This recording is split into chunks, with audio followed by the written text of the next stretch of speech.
இன்று ஒரு தகவல் வழங்க வந்திருக்கிறார் அண்ணன் தென்கட்சி சாமிநாதன் அவர்கள். அகில இந்திய வானொலி நிலையத்தின் வரலாற்றை புரட்டி பார்க்கிற போது பலர் பணியாற்றி இருக்கிறார்கள் என்றாலும் வரலாற்றில் வாழ்கிறவர்கள் மிக குறைவானவர்கள். அந்த வரலாற்றில் தென்கட்சி சாமிநாதனுக்கு ஒரு பெரிய இடம் உண்டு. உங்க பார்த்திருக்கீங்க, ரொம்ப சாதாரணமானவரு. அந்த இன்று ஒரு தகவலை கேட்டவங்களுக்கு தெரியும், ரொம்ப சாதாரணமான நடையில பேசுவாரு. பேசிக்கிட்டே இருக்கும்போது எங்க முடிக்கிறாருன்னு தெரியாது. அந்த முடிக்கிறதுலதான் அண்ணன் சாமிநாதன் வாழ்ந்து கொண்டிருக்கிறார். மிகப்பெரிய தொழில்நுட்பம். அவர் காலையில 6:30 மணிக்கு வானொலி நிலையத்தில் இருப்பார். யாரும் வரமாட்டாங்க. கடற்கரை ஓரத்துல தான் தங்கி இருப்பார். எளிமையான வீடு, எளிமையான மனிதர், எதுக்கும் பயப்பட மாட்டார். அவர் பாத்தீங்கல்ல, வானொலி நிலையத்துக்கு நேர்முக பேட்டிக்கு போனாரு. கேட்டாங்க, என்னங்க இப்படி வந்திருக்கிறீங்க, நீங்க ஒரு மத்திய கவர்மெண்ட்ல வேலை செய்ய போறீங்க, வேலை எனக்கு கொடுக்குறியா என் சட்டைக்கு கொடுக்குறியான்னு கேட்டவர். என் தோற்றத்துக்கு கொடு, நான் எழுதுவேன், எழுத்தாற்றல் இருக்குன்னு சொன்னவர் அண்ணன் தென்கட்சி சாமிநாதன் இன்று ஒரு தகவலோடு வருகிறார்.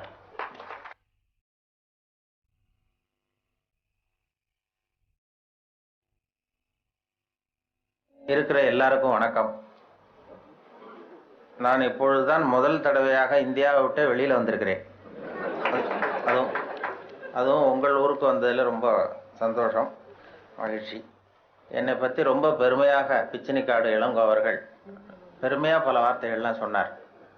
அவர் அவ்வளவு பெருமையாக சொன்னதற்கு காரணம் அவ்வளவு நானே அவருக்கு எழுதி கொடுத்தது.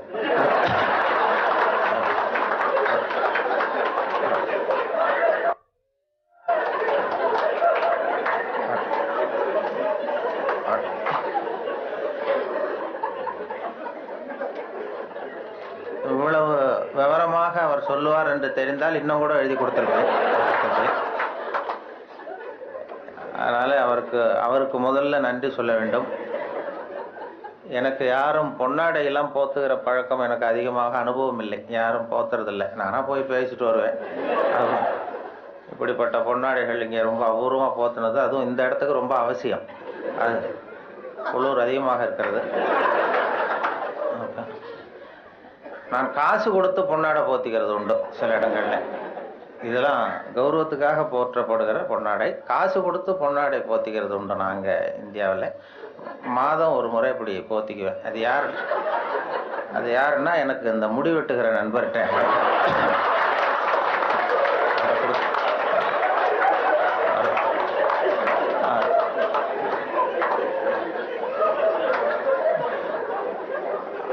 அப்படி போத்தி கொள்வது வழக்கம்.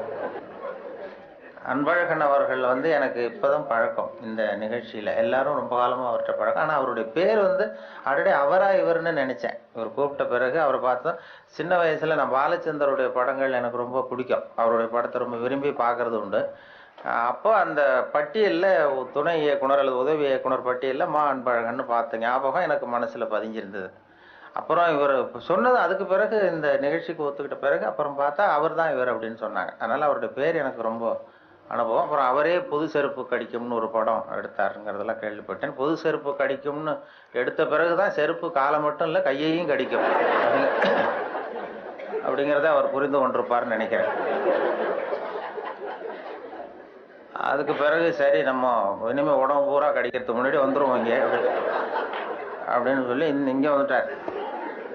இங்கேதான் அவர் கடிபடாமல் இருக்கிறார். நல்லா அவருடைய சிந்தனை வித்தியாசமா நான் பார்த்து அவருடைய புத்தகத்தை எப்பொழுதுமே இது மாதிரி புத்தகம் வெளியிடுன்னா அந்த அவங்க வெளியிடுற புத்தகத்தை பரீட்சைக்கு படிக்கிறது மாதிரி படிக்கிறது. அப்பதான் அதை பத்தி விவரமா தெரியும்னு சொல்லி படிச்சு வச்சுக்குவேன். அவர் புத்தகம் அது மாதிரி ஆரம்பத்துல சொன்னது மாதிரி செய்திகளை கவிதையாக்கி இருக்கிறாருன்னு சொன்னாங்களே, அது செய்திகளை கூட கவிதையாக்கல, செய்திகள் ஏற்படுத்தின உணர்வுகளை அவர் கவிதையாக்கி இருக்கிறார். செய்தி அப்படியே கவிதையாக்கிப்புள்ள. இப்போ அது மாதிரி இப்போ ஒரு இதுல எங்கேயோ ஒரு இடத்துல பவுன் கிடைக்குது, பூமியில காங்கோவிலேயே எங்கேயோ பொண்ணு கிடைக்குதுன்னு மனிதர்கள் சல்லடை போட்டு அலசுகிறார்கள்னு ஒரு செய்தி. யாரோ மண்ணுல பொண்ணு கிடைக்குது, தங்கம் இருக்குன்னதும் மனிதர்கள்லாம் போய் கும்பலா சல்லடை போட்டு சலிச்சுக்கிட்டு இருந்தாங்களாம். இது செய்தி. இதை இவர் பார்க்கும் பொழுது நானும் சலிச்சு பாக்குறேன், ஒரு மனுஷன் கூட கிடைக்கலையே அப்படிங்கிறார். அதான் அது அப்படியே செய்தி ஆக்கல. இவர் அதை தன்னுடைய உணர்வுகள், அதாவது தமிழ்ல கவிதை எழுதுறதுக்கு கொடுத்து வைக்கணும் ரொம்ப. என்ன காரணம்னா மொழியியல் அறிஞர்கள்லாம் என்ன சொல்றாங்கன்னா, மொழியெல்லாம் தெரிஞ்சவங்க மற்ற மொழிகளில் கவிதை இருக்கிறது, தமிழ் கவிதையாகவே இருக்கிறது அப்படின்னு சொன்னாங்க. அப்படி அப்படி அப்படி கவிதையாகவே இருக்கிற ஒரு மொழியில கவிதை எழுதுறதுக்கு நாமெல்லாம் கொடுத்து வைக்கணும். தமிழர்களாக பிறந்ததுக்கும் கொடுத்து வைக்கணும். ஏன்னா நம்மளை விட மற்றவர்கள் நிறைய தெரிந்து வைத்திருக்கிறார்கள் தமிழை. அந்த வெளிநாடு போனவங்கலாம் சொல்லியிருக்கிறாங்க. அந்த இது நான் நயாகரா போய் அமெரிக்காவில் நயாகரா பார்த்தவங்க போயிட்டு பார்த்துட்டு வந்து என்கிட்ட பேசும்போது சொல்லுவாங்க, அங்கே நயாகராவில் நல்வரவுன்னு தமிழ் எழுதி வச்சிருக்கிறாங்களாம். அவங்க போய் கேட்டிருக்கிறாங்க, எதுக்கு இந்த ஊர்ல தமிழ் எழுதி வச்சிருக்கிறீங்களேன்னா, உலகத்திலே பெரிய அருவி இது, அதே மாதிரி உலகத்திலேயே பெரிய மொழி தமிழ், அதனால எழுதி வச்சிருக்கிறோம் அப்படின்னு சொன்னாங்க. அவங்களுக்கு தெரியுது. ஆனா நம்ம ஊர்ல இங்கிலீஷ்ல தான் எழுதி வைக்கிறோம் நம்ம. அது ஏன்னா அது இருக்கட்டும், இருந்துட்டு போட்டோம் அப்படின்னு. ஆனா அப்படி எழுதினாதான் கௌரவமா பாக்குறாங்க. அதனால அப்படி எழுத வேண்டியிருக்கு. வெளியூர்ல அதே மாதிரி சில நாடுகள்ல, ஜப்பான்ல ஒரு பல்கலைக்கழகத்துல மோட்டோ அதுதான் யாதும் ஊரே யாவரும் கேளிருங்கிறது அவங்களுடைய கொள்கையா. அதை அப்படியே எழுதி வச்சிருக்கிறாங்களா, யாதும் ஊரே யாவரும் கேளிருன்னு. அதை விட சர்வேயர்னு ஒரு விண்கலம் அனுப்புனாங்க செவ்வாய் கிரகத்துக்கு. சர்வேயர் செவ்வாய் கிரகத்துல மனுஷன் இருப்பானா இல்லையான்னு சோதனை கண்டுபிடிக்கிறதுக்கு இங்க இருந்து அமெரிக்காவில இருந்து நாசாவில இருந்து விண்கலம் போச்சு. அப்போ என்னன்னா, அங்க மனிதர்கள் நம்ம விட முன்னேறியவர்கள், நாகரிகத்துல பெரியவங்க எல்லாம் இருப்பாங்கன்னு ஒரு சந்தேகம் அவங்களுக்கு. அப்படி இருந்தா அவங்க எந்த மொழியில பேசுவாங்க, அவங்களுக்கு எந்த மொழி புரிஞ்சிருக்கும் அப்படிங்கறத ஒரு யூகத்துல சில பதிவு செய்யப்பட்ட பேச்சுக்களை இங்க இருந்து அனுப்பினாங்க. இதுல ஏதாவது ஒரு மொழி புரிஞ்சுக்கிட்டு அவன் ஏதாவது பதில் சிக்னல் வரும், அங்க இருக்கிறவங்க நம்ம விட மேல முன்னேறியவர்களாக இருப்பாங்கன்னு சொல்லி, அப்படி சர்வேயர்ல இங்க இருந்து விஞ்ஞானிகள், நாசா விஞ்ஞானிகள் பதிவு செய்த அனுப்பிய மொழிகள்ல தமிழும் ஒண்ணு. ஏன்னா இது புரிந்தவர்கள் அங்க யாராவது இருப்பாங்கன்னு அவங்களே எதிர்பார்த்தாங்க. ஏன்னா அவ்வளவு பழமையான மொழிங்கிறதுனால. அதே மாதிரி இயேசுவனுடைய வழிபாட்டு கொள்கைகள் 10 கட்டளைகள் அந்த ஒலிவ மலையில 10 மொழிகள்ல கல்வெட்டு மலையில பொறிக்கப்பட்டிருக்கு. அதுல தமிழ் மொழியிலும் பொறித்திருக்கிறார்கள். இப்படிலாம் கேள்விப்படும்போது அது பொறிக்க வேண்டிய இடத்துல நம்ம ஊர்ல பொறிக்கலையேங்கிறது தான் கவலை. அப்படி நிறைய கேள்விப்படுகிறோம் அதை பத்தி. அப்படிப்பட்ட தமிழ்ல கவிதை எழுதுகிறதுக்கு அவர் கொடுத்து வச்சிருக்காரு. அவருக்கும் அதை அவங்க அம்மையார் சொன்னாங்க, அவங்க எல்லாருடைய வெற்றிக்கும் ஒரு காரணம் பின்னாடி ஒரு பெண்மணி தான் பின்னாடி இருப்பாங்கன்னா, அவங்க அவருடைய வெற்றிக்கு அவருடைய மனைவி தான் காரணம் அப்படின்னு சொன்னாங்க. அது வாஸ்தவம் தான். நான் என்னுடைய வெற்றிக்கு கூட என்னுடைய மனைவி தான் காரணம். ஏன்னா நான் முக்கியமான விஷயம் எழுதும் பொழுதெல்லாம் அவங்க பிறந்த வீட்டுக்கு போயிடுவாங்க. ஏதோ ஒரு வகையில எப்படியோ ஒரு வகையில உதவி பண்றதுதானே, அதுவும் ஒரு உதவி தான். அதாமல் செய்யாமல் செய்கிற உதவி. அதனால அவர்களை இந்த நிலைமையிலும் நான் ரொம்ப நன்றியோடு நினைத்துக் கொள்ளுகிறேன். நானும் நான் 2 நண்பர்கள் நாங்க ஊர் சுத்தி பார்க்கறதுக்காக வந்தோம். உங்க ஊர் அழகை பார்க்கறதுக்காக வந்தவர்கள். அதே நேரத்தில் இப்படி ஒரு வாய்ப்பு அன்பழகன் அவர்களையும் சந்திக்கிறவர்கள். அவரும் ரொம்ப அழகானவருங்கிறது அப்புறம் தான் தெரிஞ்சது. ஊர் மட்டும் இல்லை, அவரும். அதுல என்ன பொறாமைன்னா, அவருக்கும் 60 வயசு, எனக்கும் 60 வயசு. என்னன்னா யாரும் அதனால நான் வரும்பொழுது அவர் பக்கத்துல உட்காந்துடக்கூடாதுன்னு நினைச்சுட்டே வந்தேன். ஏன்னா அவர் பக்கத்துல நான் உட்காந்தா எனக்கு ரொம்ப வயசானது மாதிரி தெரியுது. நல்ல வேலையாக என்னை தனியா கொண்டு போய் அங்க உட்கார வச்சது ரொம்ப மகிழ்ச்சி. அவர் நேற்று வரும்பொழுதே நானும் நண்பர்கள் 2 பேரோட வந்தேன். பொறியாளர் ஞானசுந்தரம் அவர்கள் தமிழகத்தினுடைய தலைமை பொறியாளராக இருந்து ஓய்வு பெற்ற வீரபத்ரன் என்கிற அண்ணாச்சி, அவர் வந்திருக்கிறார். 3 பேர் வந்தோம். அவர்கிட்ட அதான் கேட்டேன், என்னாச்சு இவருக்கு 60 வயசுன்னா நம்பவே முடியலையே அப்படின்னு சொல்லி நாங்க பேசிக்கிட்டோம். அவர் பார்த்ததும் இருக்கும் அண்ணாச்சி, அது நம்மளை ஒப்பிட்டு பார்க்காதீங்க, அது அவர் இப்படித்தான் பாரு, நம்மளை கம்பேர் பண்ணி பார்த்தா சந்தேகமா தான் இருக்கு, அதை பார்க்க வேண்டாம்னு சொன்னார். அப்புறம் இன்னைக்கு பார்த்தோம், இன்னும் ஒரு 5 குறைஞ்சிட்டு வயசு அப்படின்னு. நேத்து பார்த்ததை விட இன்னொரு 5 வயசு குறைஞ்சிட்டுதே அப்படிங்கிறது மாதிரி பேசிக்கிட்டோம் நாங்க. அது ரொம்ப அபூர்வம், அழகா. அதை மனசு சுத்தமாகவும் அழகா இருந்தாதான் முகம் அழகா இருக்கும். அது உள்ளத்துல இருக்கிறது தான் மனசுல வரும். அந்த தெளிவான சிந்தனை, அந்த சிரிப்பு அவர் பார்த்தாரு. ஏன்னா வயசு குறையறதுக்கு எனக்கு சந்தேகம், எப்படி ஒரு குறைஞ்சது நேற்றை விடனா வயசு குறையறதுக்கு இது வரைக்கும் யாரும் மாத்திரை கண்டுபிடிக்கல. மாத்திரை கத்திரி சாப்பிடுவாரோ அப்படின்னாரு. ஒரு டாக்டர் கண்டுபிடிச்சாராம் வயசு குறையறதுக்கு மாத்திரை. அது என்னன்னா ஒரு மாத்திரை சாப்பிட்டா 1 வயசு குறைஞ்சிரும், 1 மாத்திரை சாப்பிட்டா 1 வயசு குறையும்னு ஒரு டாக்டர் மருந்து கண்டுபிடிச்சார். ஒரு பாட்டி அம்மா போயிருக்கு, 90 வயசு பாட்டி போய், எனக்கு ஒரு பாட்டில் மாத்திரை கொடுங்க டாக்டர், எனக்கு வேணும்னு வாங்கிட்டு வந்துதான். வாங்கிட்டு வந்து மறுநாள் அதே 90 வயசு பாட்டி 30 வயசு பொண்ணா போயிருக்கு அதே டாக்டர் கிட்ட. இடுப்புல ஒரு கை குழந்தை, அது சட்டை கிட்ட போடாம கட்டாரில் ஆயில் வச்சுட்டு 1 வயசு குழந்தை உட்காந்துருக்கு.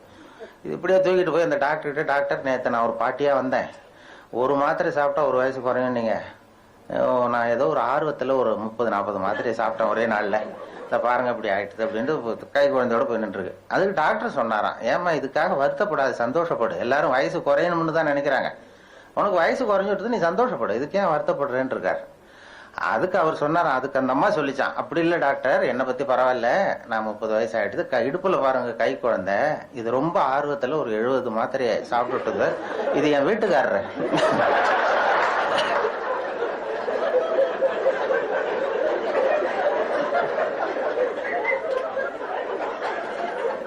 இதை நான் இப்படியே தூக்கிட்டு எங்க அலையிறது? எதையாவது மாத்திரை கொடுத்து இறக்கி விடுங்க டாக்டர். கீழே இறங்க மாட்டாங்க. அவரு இறங்க மாட்டேங்கிறாரு கீழே. அது ஏதோ கட்டவரில் வாயில வச்சுட்டு நமக்கு இதுக்கு சம்பந்தம் இல்லைங்கிறது மாதிரி ஒரு பாவம் மரியாதை மாதிரி உட்காந்துருக்காரு. எதையாவது வயசை கூட்டி இறக்கி விடுங்க டாக்டர் அப்படின்னு சொல்லி அழுத்துக்கிட்டு தான். ஏன்னா இப்படி தூக்கி அலைய, ஏன்னா அது மாதிரி இயற்கைக்கு மாற வயசு குறைஞ்சாலும் ஆபத்து, இப்படிப்பட்ட ஆபத்தெல்லாம் வந்துடும். நான் அதுக்காக அன்பழகன் இனிமேல் குழந்தைய ஆயிடுவாருன்னு நான் சொல்ல. குழந்தையானா அந்த அம்மாவுக்கு அந்த நிலைமை வரும். அடுத்த முறை வரும்பொழுது ஒரு அன்பழகனை தூக்கி வச்சுக்கிட்டு கை குழந்தையா வச்சுக்கிட்டு தான் பேசணும் நாங்கள். அப்படி ஆனா வயசு எனக்கு சந்தேகமா இருக்கு. நேற்றை விட 5 குறைஞ்சதுன்னா இன்னும் கொஞ்சம் போக போக எப்படி ஒரு காலத்துல மண்டி போட்டு நடக்கிற அளவுக்கு வந்துருமோங்கிற பயம். ஆனா அது காரணம் அதுதான், மனசு, இந்த தெளிவான சிந்தனை இதுல தெரியுது. இதை பார்த்தாவே இதுலயே எழுதியிருக்காரு சிங்கைச்சூடர். பிச்சினிகாடு இளங்கோ ஒரு நியூஸ் போட்டிருந்திருக்கிறாரு, ஒரு விளம்பரம், திருமண விளம்பரம், உங்கள் திருமணத்தை சிங்கப்பூர்ல நிச்சயம் பண்ணுங்கள் அப்படின்னு சொல்லி ஒரு விளம்பரம் பண்ணியிருக்காரு. ஏதோ ஒரு திருமண நிலை இது. அதை பார்த்துட்டு ஒரு கவிதை ஆக்கியிருக்கிறார். திருமணத்தை நிச்சயம் பண்றது எல்லாரும் அழகு இருக்கா, இந்த வேற நல்ல பழக்க வழக்கம் இருக்கான்னு தான் பாக்குறாங்க மாப்பிள்ளைய பாக்குறதுக்கு. ஆனா திருவள்ளுவர் சொல்லியிருக்கிறாரு, அந்த நல்ல குணம் நல்ல இதெல்லாம் அதை பார்த்து பார்க்கப்படாதா? அந்த அழுக்காறு அவா வெகுளாமை அழுக்காறு இந்த இதெல்லாம் இல்லாத மாப்பிள்ளையா பார்க்கப்படாதா? நீங்க மத்த இதெல்லாம் பாக்குறீங்களேன்னு கேக்குறாரு இந்த விளம்பரம் பார்த்துட்டு. நல்ல விளம்பரம். அது திருமணத்தை சொர்க்கத்துல நிச்சயம், சிங்கப்பூரில் நிச்சயம் பண்ணுங்கள் அப்படின்னு சொல்லி பிச்சனிகாடு இளங்கோ இதுல போட்டிருக்காரு. இது ஒரு 30 வருஷத்துக்கு முன்னாடி இருந்ததுன்னா நானும் இங்கேயே நிச்சயம் பண்ணிருப்பேன். ரொம்ப லேட்டா என்னுடைய கண்ணில் அது பட்டது, அந்த அவரும் அவருடைய கவிதையும். அதனால ரொம்ப அவருடைய அந்த மனித நேய பண்பு அதில் தெரியுது. அந்த குழந்தை தன்மைங்கிறது இருக்கணும் மனுஷங்களுக்கு. நமக்கெல்லாம் குழந்தைத்தனம் இருக்கக்கூடாது, குழந்தை தன்மை. ஆனா மனிதர்கள் இயல்பா சிரிக்கிறதுக்காக பிறந்தவர்கள். அந்த இயல்பு தன்மையை நாம கட்டுப்படுத்தி வச்சுட்டோம். பல வாழ்க்கையினுடைய நெருக்கடிகள் சிரிப்புங்கிற இயல்பு தன்மையை கட்டுப்படுத்தி விட்டுது. அதாவது ஒரு முதலாளிக்கு முன்னாடி தொழிலாளி சிரிச்சா மரியாதை குறைச்சல், பெரியவங்களுக்கு முன்னாடி சின்னவங்க சிரிச்சா மரியாதை குறைச்சல், வாத்தியாருக்கு முன்னாடி பசங்க சிரிச்சா மரியாதை குறைச்சல்னு சொல்லி சிரிப்புங்கிறது ஏதோ மரியாதை குறைவான செயல்னு காலங்காலமா போதிக்கப்பட்டு வந்திருக்கிறோம். அது நம்ம மரபு ரீதியாவே நம்ம கிட்ட ஒரு அழுத்தத்தை உண்டு பண்ணிவிட்டு தான் சிரிக்கிறதுக்கு தயக்கம் சிரிச்சா ஏதாவது தப்பா நினைச்சிருவாங்களோ அப்படின்னு நினைக்கிறதுனாலதான் அந்த இதய நோயெல்லாம் வருதான். இப்போ நிறைய ஹார்ட் அட்டாக் எல்லாம் வர்றதுக்கு காரணம் இந்த சிரிப்பு அடக்கப்பட்டதுனால. அது இயல்பு தன்மை அது வெளியில சிரிப்புக்கு ஜோக்கே தேவைப்படக்கூடாது. இப்ப இந்த அடக்கி பூட்டி வச்சிருக்கிற சிரிப்பை வெளியில கொண்டு வர்றதுக்கு ஜோக்குன்னு ஒரு சாவியை போட வேண்டியிருக்கு. இப்போ சாவி வேலையை தான் செய்யுது இந்த ஜோக்கெல்லாம். அந்த சாவியை போட்டு திறந்து சிரிப்பை அடக்கி இருக்கிறத வெளில கொண்டு வர்றோம். அது அவங்களுக்கு உடம்பு ரீதியான இதை கொண்டு வருதான் அப்படிங்கிறது இப்ப மருத்துவர்கள்லாம் கண்டுபிடிச்சிருக்கிறாங்க. அது அதனால சிரிப்புங்கிறது இயல்பான தன்மை. ஒரு குழந்தை கூட சிரிக்கும். அதான் குழந்தைக்கு ஜோக்கு சொல்ல வேண்டியதில்லை. ஒரு குழந்தை தொட்டில படுத்திருக்கு, ஒரு கிளுகிழப்பை கொண்டு போய் ஆட்டுங்க சிரிக்கும். குழந்தை முகத்துக்கிட்ட ஒரு கிளுகிழப்பை ஆட்டினா சிரிக்குது இல்ல, அந்த கிளுகிழப்ப சத்தம் தான். அது என்ன ஜோக்காது? அந்த சத்தமே சிரிக்க வைக்கிறது இல்ல. அதுதான் மனிதத்தை இயல்பு தன்மை நமக்கு. அதனால ஒரு கிளுகிழப்ப குழந்தை முகத்துக்கிட்ட ஆட்டினா சிரிக்கும். அதே கிளுகிழப்பை ஒரு தாத்தா மூஞ்சிட்டு ஆட்டுங்க கோவம் வந்துடும், அடிக்க வருவார். ஏன்னா அப்படி இருந்தவர் இப்படி ஆயிட்டாரு. அது ஆகக்கூடாது. அந்த இயல்பு தன்மை மாறாத ஒரு குழந்தை, நாமெல்லாம் பிறந்து 1.5 மாசத்துல சிரிக்க ஆரம்பிக்கிறோமா? பிறந்து 1.5 மாசத்துல சிரிக்க ஆரம்பிக்கிறோம். அதுதான் முதல் சிரிப்பு, அர்த்தத்தோட சிரிக்கிறது. அது ஒரு குழந்தை ஒரு நாளைக்கு 200 தடவை சிரிக்குதான். புள்ளி விவரம், ஒரு குழந்தை ஒரு நாளைக்கு 200 தடவை சிரிக்குது. நம்ம மாதிரி உள்ளவங்களாம் 15 தடவை சிரிக்கிறோமா? அது அப்படி. ஏன்னா வாழ்க்கையினுடைய நெருக்கடி எதையும் டென்ஷன் ஆக்கிக்கிட்டு மனசுல இறுக்கத்தை உண்டு பண்ணிட்டு அந்த 200 தடவைங்கிறது இப்ப 20-15 குறைஞ்சிட்டு. அப்படி பண்ணக்கூடாது, குறையாம வச்சுக்கணுங்கிறது தான் இப்ப மருத்துவ ஆலோசனை. வேற ஒன்றும் பெரிய சாதாரண ஆலோசனை இல்லை. மருத்துவ ரீதியாக ஹார்ட் அட்டாக் வர்றது, ஹார்ட் அட்டாக் இப்போ வராத மனிதர்கள் யாருன்னு இப்போ கண்டுபிடிச்சிருக்கிறாங்க. ஹார்ட் அட்டாக்கே வராத மனிதர்கள் யாருன்னா நரி குறவர்களுக்கு வர்றதே இல்லையா. அவங்க அது அவங்க வாழ்க்கையை லேசா எடுத்துக்குவாங்க. அதாவது அவங்க டென்ஷன் ஆகிறதே கிடையாது. நான் பார்த்துருக்குறேன். எங்கள் ஊரில் கிராமத்தில் ஒரு துப்பாக்கி இருந்தது வேட்டைக்கு. நானும் ஒரு நரிக்குறம் வரும்போது 2 பேரும் போவோம் சுடுறதுக்கு. அந்த பறவை பறந்து வரும்போது சுடுவார். நான் போய் அது விழுந்தது அந்த பறவையை தூக்கி அந்த பையில போட்டுக்கிறது என் வேலை. சுடுவார். சுட்டதான் அது குறி தவறாமல் சுட்டாலும் குதிப்பார் அவர். குறி தவறி போனாலும் குதிப்பார். எவ்வளவு அருமையா அது தப்பிச்சு போகுது பாரு அப்படின்னு. இப்ப நமக்கு என்னன்னா, ஐயோ ஒரு குண்டை வேஸ்ட் பண்ணிட்டாரு இந்த ஆள், துப்பாக்கி குண்டு ஒண்ணு வீணா போட்டுதே நான் கவலைப்படுவேன். அவங்க அந்த மனோபாவம் தான் வேணுமா வாழ்க்கையில். அதனாலதான் அவங்களுக்கு ஹார்ட் அட்டாக் வர்றதில்லை. அந்த தோல்வி கூட அவருக்கு சந்தோஷத்தை உண்டு பண்ணுது வாழ்க்கையினுடைய. நாம தோல்வினாலும் தோண்டு போறோம். அதுதான் அவங்களுக்கும். அதே மாதிரி இன்னொரு தரப்புக்கு ஹார்ட் அட்டாக் வராத இன்னொரு தரப்பு யாருன்னா பைத்தியக்காரர்களுக்கு வர்றதில்லை. பைத்தியம் முடிஞ்சவங்களுக்கு ஹார்ட் அட்டாக் இது வரைக்கும் வந்து கிடையாது. ஏன்னா அவங்களுக்கு டென்ஷன் இருக்காது, அதாவது மன இறுக்கம் கிடையாது. இப்போ நான் ஒரு நாட்டுக்கு ராஜா ஆகணும்னு நினைச்சேன்னா அது எப்படி ராஜா ஆக்குறது, யாரை ஜெயிக்கிறது, எப்படி செலவு பண்றது, எப்படி பண்றது, அப்படிலாம் திட்டம் போடுவேன். ஒரு பைத்தியக்காரன் ஆனதாவே நினைச்சிருவான். கேட்டா நான் தான் ராஜா. அவன் முயற்சி பண்ண வேண்டிய அவசியம் இல்லை, படையெடுக்க வேண்டிய அவசியம் இல்லை. அந்த அச்சீவ்மெண்ட் மனோபாவம் நமக்கு வரணும். அடைந்து விட்ட அந்த மன நிறைவு. நான் அதாவது ஆகணும்னு துடிக்கிறேன்ல, அதுதான் எனக்கு இதய நோய் உண்டு பண்ணுது. அடைந்ததாகவே நினைச்சுட்டா வராது. அந்த நிறைவு வாழ்க்கையில வேறணும். அதாவது அதுக்குதான் சொல்லுவார்கள், இப்ப ஒரு பைத்தியத்தன்மை நமக்குள்ள வேணுமா. கிட்டத்தட்ட ஒரு லேசா பைத்தியத்தன்மையோட இருந்தா ஹார்ட் அட்டாக் வராதான். அதுக்காக சட்டையை கிழிச்சிட்டு போங்கன்னு சொல்லலாம். லேசான பைத்தியத்தன்மை இருக்கணும். வாழ்க்கை எதை பார்த்தாலும் சிரிக்கிறது, சந்தோஷப்படுறது. ஒருத்தர் வர்றாரு, இப்படி வந்துட்டு இருக்காரு, படம் பிடிக்க டக்குன்னு தடுவாரி விழுந்துடுறாருன்னு வைங்க, ஹான்னு சிரிக்கிறதுல அவருக்கு கோவப்படுவார். இருந்தாலும் அது நம்ம உள்ளுக்குள்ள ஒரு சந்தோஷத்தை உண்டு பண்ணணும். வெளியில போய் தூக்கினாலும், ஓடி போய் தூக்கினாலும் உள்ளுக்குள்ள சந்தோஷப்படணும். ஒரு அருமையான காட்சியை நமக்கு கொடுத்தாரு. அந்த மனோபாவம் தான் பைத்தியத்தன்மைங்கிறது. சித்த சுவாதீனத்துடன் கூடிய பைத்தியத்தன்மையுடன் வாழ கற்றுக்கொள்ளுங்கள் அப்படிங்கிறது இந்த நூற்றாண்டுக்கு தேவையான ஒரு உபதேசம். சித்த சுவாதீனத்துடன் கூடிய பைத்தியத்தன்மை அப்படின்னா, இப்ப ஒருத்தர் 8ஐயும் 3ஐயும் பெருக்கினா என்னன்னு கேட்கிறாருன்னு வைங்க, 23ன்னு சொல்றாரு அவர். அவர்கிட்ட சண்டைக்கு போகக்கூடாது நம்ம. சரி, உங்க வாத்தியார் அப்படி சொல்லி கொடுத்துருப்பாரு போடுறோம், எங்க வாத்தியார் இப்படி சொல்லி கொடுத்துருக்கா, ஒண்ணுதானே வித்தியாசம், அது என்ன பெரிய விஷயம். அந்த மனோபாவம் வேணும். அது இல்லைன்னா இருக்கும் வந்துடும் மனசுல இருக்கும். ஒரு பைத்தியத்தோட பைத்தியமா 10 வருஷம் இருந்தான் ஒருத்தன் பைத்தியக்கார ஆஸ்பத்திரியில. அவன் குணமாயிட்டான். உடனே டாக்டர்கிட்ட சார் நான் குணமாயிட்டேன், என்னை வீட்டுக்கு அனுப்புங்கன்னு கேட்டிருக்கான். அவர் சொல்லியிருக்கிறாரு, நீ 10 வருஷம் இருந்த பைத்தியத்தோட பைத்தியமா, இன்னும் ஒரு 10 நாள் இரு, உன்னை சோதிச்சு பார்த்துட்டு வெளியில அனுப்பிச்சுடுறேன்னு இருந்திருக்காரு. சரின்னு சோதனை பண்ணி பார்த்தா சுத்தமா அவர் குணமாயிட்டார், பைத்தியத்தன்மை இல்லை, நல்லா ஆயிட்டார், வந்துட்டார். வந்ததுக்கு அப்புறம் பத்திரிகை நிருபர்கள்லாம் போய் அவர் பேட்டி கண்டாங்களாம். எப்படிங்க பைத்தியக்கார ஆஸ்பத்திரியில 10 வருஷம் இருந்தீங்களே, உங்க அனுபவம் என்ன அப்படின்னு. அப்ப அவர் சொன்னாராம், இந்த பாருங்க, பைத்தியத்தோட பைத்தியமா நான் 10 வருஷம் இருந்தேன், அது 10 வருஷமும் 10 வினாடியா போயிட்டுது எனக்கு. பைத்தியங்களுக்கு மத்தியில புத்தி தெளிஞ்சவனா 10 நாள் இருந்தேன், அது 10 யுகமா போச்சு எனக்கு அப்படின்னு. நான் உங்களுடைய வாழ்க்கை ஒவ்வொரு நாளும் யுகமா போகணுமா வினாடியா போகணுமாங்கிறத முடிவு பண்ணணும். அதுதான் சித்த சுவாதீனத்துடன் கூடிய பைத்தியத்தன்மையுடன் வாழ கற்றுக்கொள்ளுங்கள் அப்படிங்கிறது. அப்படி இருந்தா ஹார்ட் அட்டாக் எல்லாம் வராது. இதய நோயை பத்தி பயப்பட வேண்டியதில்லை. அந்த பர்ஃபெக்ஷன் ஒன்றும் பார்க்கக்கூடாது. இப்போ ஒரு பேங்க் உத்தியோகத்துக்கு ஒருத்தர் போனாராம் இன்டர்வியூக்கு. 8ஐயும் 3ஐயும் பெருக்குனா என்னன்னு கேள்வி கேட்டிருக்காங்க. பேங்க்ல கணக்கு வழக்கு தெரியாதவங்களை சேர்க்க முடியாது இல்ல. 8ஐயும் 3ஐயும் பெருக்க 23ன்னு வாய் தவறி சொல்லிவிட்டான் அந்த பையன். வெளியில வந்தது அவனுக்கு ஞாபகம் வந்துட்டுது, சரி தெரியாதனமா சொல்லிவிட்டோம், நமக்கு நிச்சயமா இந்த வேலை கிடைக்காது. ஏன்னா ஒரு சின்ன பெருக்கல் கூட போட தெரியலன்னா பேங்க்ல எப்படி வேலை கொடுப்பாங்க. 8ஐயும் 3 23 வாய் தவறி சொல்லிட்டோம்னு வந்துட்டான். ஆன்சர் தெரி சரியா சொல்லாம வந்துட்டான், மறதி. நமக்கு இந்த வேலை இல்லைன்ட்டு வீட்டுக்கு வந்துட்டான். வீட்டுக்கு வந்தா ஒரு அப்பாயின்மெண்ட் ஆர்டர் வந்துட்டுது, வந்து சேர்ந்துக்கிடான்னு பேங்க்ல இருந்து. இப்ப நினைச்சான், சரி அவரும் சரியா காதுல வாங்கல போடுறது நம்ம சொன்னதை, அதான் கொடுத்துட்டாரு, இல்லைன்னா வேலை கிடைக்காதுன்னு வேலையை சேர்த்துக்கிட்டான். பர்மனன்ட் ஆகிற வரைக்கும் இந்த வேலையை சொல்லக்கூடாது நம்ம, இந்த இது மாதிரி தப்ப, இல்லைன்னா வீட்டுக்கு அனுப்பிச்சிருவாங்க அப்படின்னு பல்ல கடிச்சிக்கிட்டு இருந்தான்.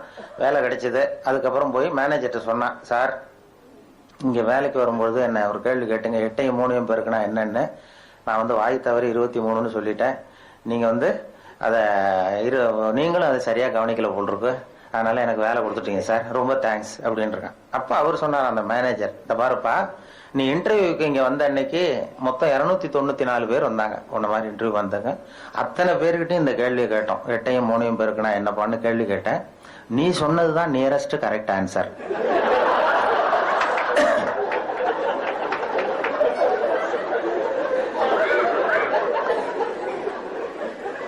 அதனால நான் ஒன்னும் தப்பா கொடுத்துள்ள, எல்லாம் விவரத்தோட தான் வேலை கொடுத்துருக்கேன் அப்படின்னு இருக்காரு. இது எதுக்குன்னா, வாழ்க்கையை வந்து சந்தோஷமா ஆக்கி கொள்ள விரும்புகிறவர்கள் நியரஸ்ட் கரெக்ட் ஆன்சர் தான் பார்க்கணும். நியரஸ்ட் கரெக்ட் ஆன்சர் பார்க்கறவங்களுக்கு ஹார்ட் அட்டாக் வராது. எதையும் துல்லியமா இருக்கணும்னு சொல்லி ஒரு இறுக்கத்தை ஏற்படுத்தி கொள்ளாதீர்கள்ங்கிறதுக்காக சொல்லப்படுகிற உபதேசம். வாழ்க்கையில வந்து பர்ஃபெக்ஷன் ஒண்ணு உலகத்துல நேரம் ஒண்ணு கிடையாது. நானே என் மனசுல ஒரு உருவத்தை போட்டுக்குவேன், அதே மாதிரி இருந்ததுன்னா பர்ஃபெக்டா இருக்குன்னு அர்த்தம். நான் போட்ட உள்ளுக்குள்ள பண்ண உருவத்துக்கு மாறா இருந்ததுன்னா அது பர்ஃபெக்ஷன் இல்லைன்னு நான் சொல்றேன். இது நானே பண்ணிக்கிற கோளாறு. உலகத்துல எது எது எப்படி இருக்கணுமோ அது அப்படித்தான் இருக்குது. அதனால நாம ஒரு பர்ஃபெக்ஷனை எதிர்பார்த்து இதயத்துல ஒரு நோயை உண்டு பண்ணி கொள்ள வேண்டாம். ஏன்னா இப்போ தேவைப்படுகிற அதுதான் சித்த சுவாதீனத்துடன் கூடிய பைத்தியத்தன்மையுடன் வாழ கற்றுக்கொள்ளுங்கள் அப்படிங்கிறது. அதனால இது மாதிரி புத்தகங்கள்லாம் ரொம்ப மருத்துவமனைகள்ல எல்லாம் வைக்கலாம். நல்ல புத்தகங்கள் அது மாதிரி வைக்கிறது ரொம்ப நல்லது. நேரம் எனக்கு இங்கெல்லாம் நேரம் தவறாம பேசணும்னு சொன்னாங்க. நேரம் ரொம்ப நேரம் அந்த நேர கால தெரியல. இந்த கடிகாரம் வச்சிருந்தாலும் பரவாயில்ல, கடிகாரம் இல்லை. 20 நிமிஷமா என்னமோ எனக்கு கொடுத்தது சரியா இருக்கும்னு நினைக்கிறேன். இல்லைன்னா அது ஒரு சிக்கல். ஏன்னா வருங்காலத்துல இந்த மைக்கெல்லாம் புதுசா கண்டுபிடிக்கணும். அப்படின்னா நான் எவ்வளவு பேசணுமோ அதை இதுலயே செட் பண்ணி கொடுத்துடணும். நீங்க 25 நிமிஷம் எனக்குன்னா 25 நிமிஷம் இதுல அந்த அலாரம்லாம் செட் பண்ணது மாதிரி அப்படி ஒரு மைக் செட் பண்ணி கொடுத்துட்டா 20வது நிமிஷம் சர்ன்னு அப்படியே நிமிரணும் அந்த மைக்கு. நான் உடனே சரின்னா 5 நிமிஷம் இருக்கு அப்படின்னு சொல்லி முடிச்சுக்குவேன். முடிக்கலைன்னா 25வது நிமிஷம் ஓங்கி தலையில ஒரு தட்டு. அது அப்படிதான் பண்ணணும். இல்லைன்னா கஷ்டம். ஒரு பேச்சாளர் அப்படியே பேசிட்டே இருந்துட்டு என்ன பேசுறது அப்படியே இருந்துட்டு, நான் கடிகாரத்தை பார்க்க மறந்துட்டேன் சார், நான் நேரங்காலம் தெரியாம நான் பாட்டு பேசிட்டேன், உங்களோட நிலைமை அறியாம கடிகாரத்தை பார்க்க மறந்துட்டேன், மன்னிச்சுங்க அப்படின்னு இருக்காரு. அப்போ ஒருத்தர் எழுந்திரிச்சு சொன்னாராம், ஏயா கடிகாரத்தை தான் பார்க்க மறந்த, பின்னாடி மாட்டிருக்கிற கேலண்டரையாவது பார்க்கப்படாதா?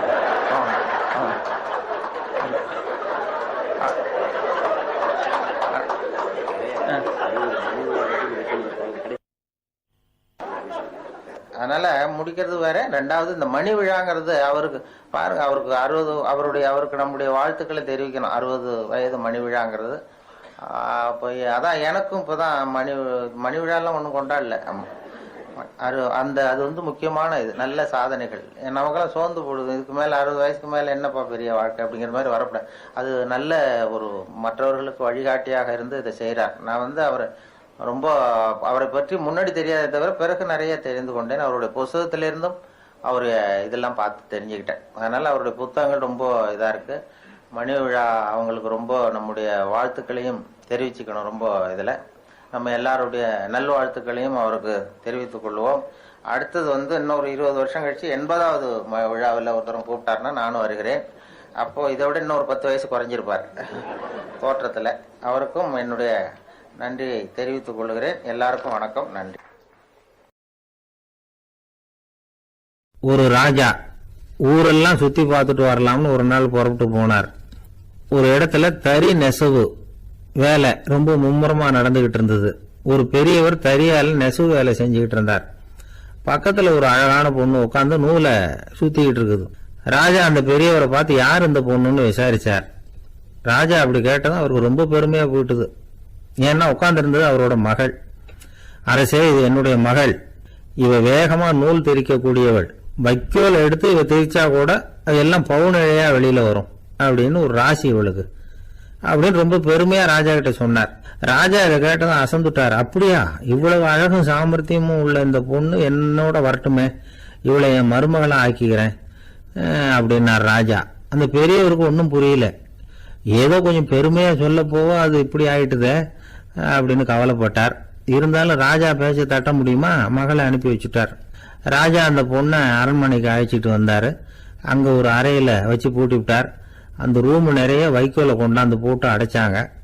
3 ராட்டைகள் வேற வச்சிருந்தாங்க. நாளைக்கு பொழுது விடியறதுக்குள்ள நீ இந்த வைக்கோலை எல்லாம் தங்க இழைகளா மாத்தி காட்டணும். நாளைக்கு காலம்பரம் வந்து நான் இந்த அறை கதவை திறப்பேன். உன் தகப்பன் சொன்னது மாதிரி எல்லாம் தங்கமா மாறி இருக்கணும், இல்லைன்னா நீ உயிர் தப்ப முடியாது அப்படின்னு உத்தரவு போட்டார். பாவம் அந்த பொண்ணு என்ன பண்ணும், பகல் பூரா அழுதுகிட்டே உட்காந்துருக்குது. ராத்திரி பூராவும் தூக்கம் வரல. மறுநாள் அதிகாலை நேரத்துல யாரோ கதவை தட்டுற சத்தம் கேட்டுது. பயந்துகிட்டே கதவை திறக்கிறா. திறந்து பார்த்தா வெளியில 3 அவலட்சணமான பெண்கள். ஒருத்திக்கு வந்து கால் அகலமா முறை மாதிரி இருக்கு, இன்னொருத்திக்கு கட்டை விரல் கரண்டி மாதிரி பெருசா இருக்குது, 3வது பொண்ணுக்கு உதடு தடிச்சு ரப்பர் மாதிரி தொங்கிட்டு இருக்கு. யார் நீங்க, உங்களுக்கு என்ன வேணும் அப்படின்னு கேக்குது இந்த பொண்ணு. நாங்க உங்களுக்கு உதவி செய்யறதுக்கு தான் வந்திருக்கிறோம். அப்படின்னு சொல்லி உள்ள வந்தாங்க, உட்கார்ந்தாங்க. கொஞ்ச நேரத்துக்குள்ள உள்ள இருந்த வைக்கோலை எல்லாம் தங்க இழைகளா மாத்தி கொடுத்துட்டு போயிட்டாங்க. காலையில ராஜா வந்தார், பார்த்தார், ஆகா பேஷுனார்.